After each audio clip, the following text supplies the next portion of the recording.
मैंने अपनी दोस्त से रिक्वेस्ट की कि मुझे उसके पास ले चलो, मैं उससे मिलकर एक बार बात करना चाहती हूँ। तो वो मुझे छत पर उसके कमरे में ले गई। वो फर्श पर एक कोने में चुपचाप बैठा था। मेरी दोस्त ने उसे कहा कि देखो फैसल, तुमसे कौन मिलने आया है। उसने अपनी नजरें उठाकर मेरी तरफ देखा, और जब देखा तो वो देखता ही रहा और फिर नजरें झुकाकर कहने लगा कि एक मुद्दत हुई तुझे रुखसत किए, फिर भी ना जाने हर आहट तेरे आने की दस्तक देती है। ये सुनकर मैं बहुत रोने लगी और उसके करीब जाकर बात करने की कोशिश करने लगी, लेकिन वो बिल्कुल चुप था और उसने अपना चेहरा दूसरी तरफ किया हुआ था। और फिर अचानक से उसने मुझे पकड़ लिया और मेरा गला दबाने लगा। बड़ी मुश्किल से मेरी दोस्त ने मुझे छुड़वाया और हम दोनों नीचे भाग गईं। फिर अगले दिन जब मेरी दोस्त उसे खाना देने गई तो मैं भी उसके साथ चली गई। मेरी दोस्त ने रूम खोला तो मैंने नोट किया कि वो कोई डायरी पढ़ रहा था, लेकिन हमें देखकर उसने अपनी वो डायरी फौरन से छुपा ली।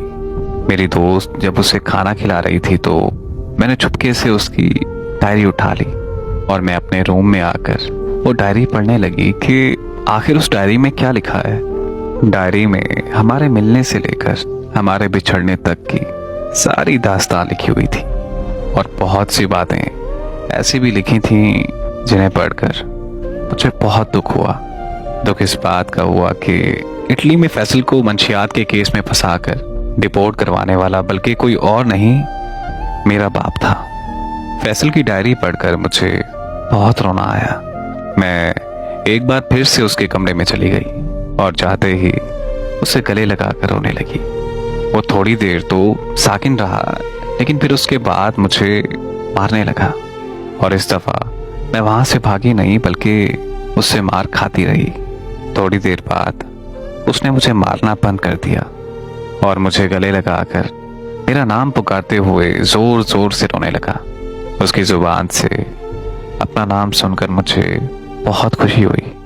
इतने में मेरी दोस्त और उसके घर वाले भी उसके कमरे में आ गए। अपने घर वालों को देखते ही फैसल फिर से पागलों वाली हरकतें करने लगा। फैसल का मेरा नाम पुकारना और मुझे गले लगाकर रोना इस बात की गवाही थी कि मैं आज भी उसे याद हूँ। फिर मैं रोज खाने के वक्त उसे खाना खिलाने जाती थी और घंटों उसके पास बैठकर अपने गुजरे कल की बातें करती थी।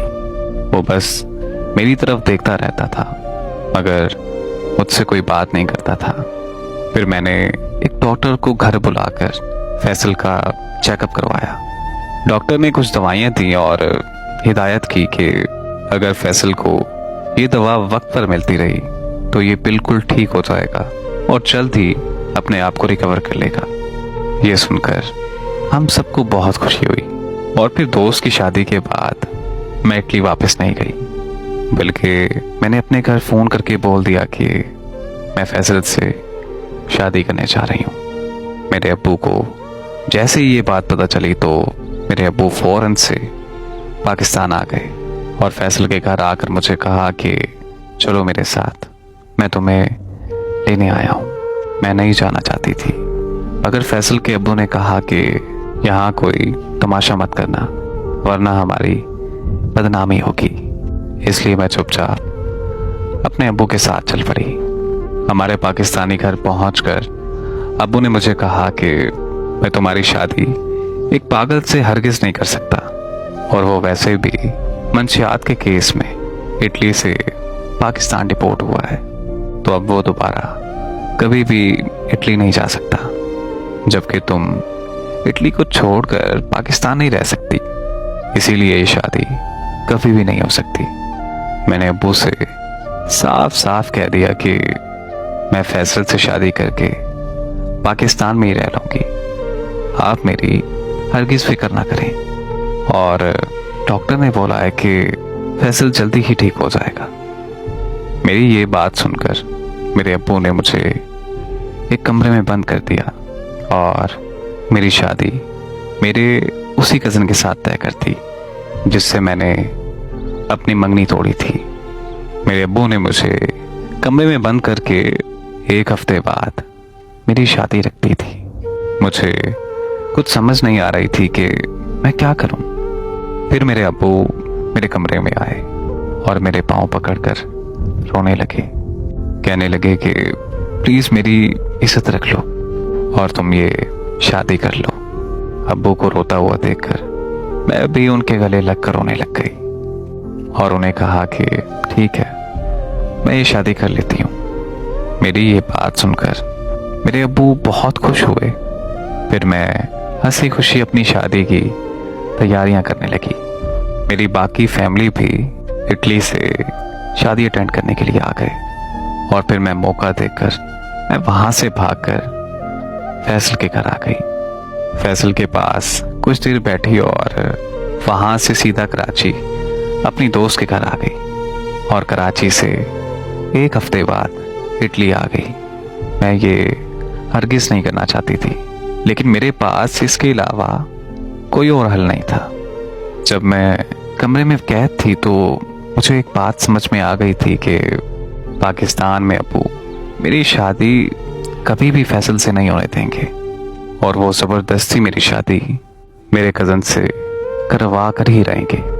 इसीलिए मैंने वापस इटली आने का प्लान किया, क्योंकि यहाँ मैं खुद मुख्तार हूँ और यहाँ मेरे साथ कोई भी ज़बरदस्ती नहीं कर सकता। मेरे इटली पहुँचते ही मेरी फैमिली भी इटली में आ गई। यहाँ आकर उन्हें समझ आ गई थी कि मैं अब उनकी बात कभी भी नहीं मानूंगी, तो उन्होंने मुझसे बात करना बिल्कुल बंद कर दी। मेरे कहने पर फैसल ने फैसल के कमरे में एक बड़ी स्क्रीन लगवा दी ताकि मैं रोज़ फैसल से वीडियो कॉल पर बात कर सकूं। मैं रोज़ घंटों घंटों तक फैसल से वीडियो कॉल पर बातें करने लगी। शुरू में फैसल को पागलपन के दौरे पड़ते थे, मगर रोज़ाना दवाई खाने से वो वक्त के साथ साथ बिल्कुल ठीक हो गया। 2 साल गुजर चुके थे और फैसल अपने अब्बू का कारोबार संभाल चुका था। अब वक्त आ गया था कि मैं पाकिस्तान जाऊं और फैसल से शादी कर लूं। मैंने पाकिस्तान के लिए टिकट करवा ली थी, मगर इन दिनों इटली में समन कत्ल केस के चर्चे हर तरफ